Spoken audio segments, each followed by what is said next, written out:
Dis Jackie weer van Pretoria. There we go, Hi, we're live. Dis Jackie van Pretoria Karavane.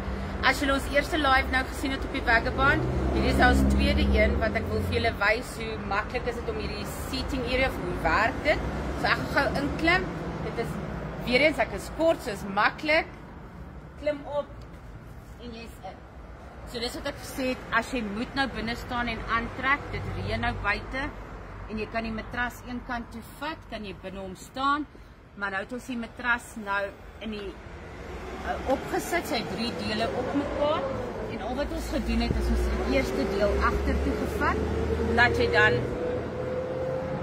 'n headboard het, dat jy nie hoeveel tyd so te sit nie.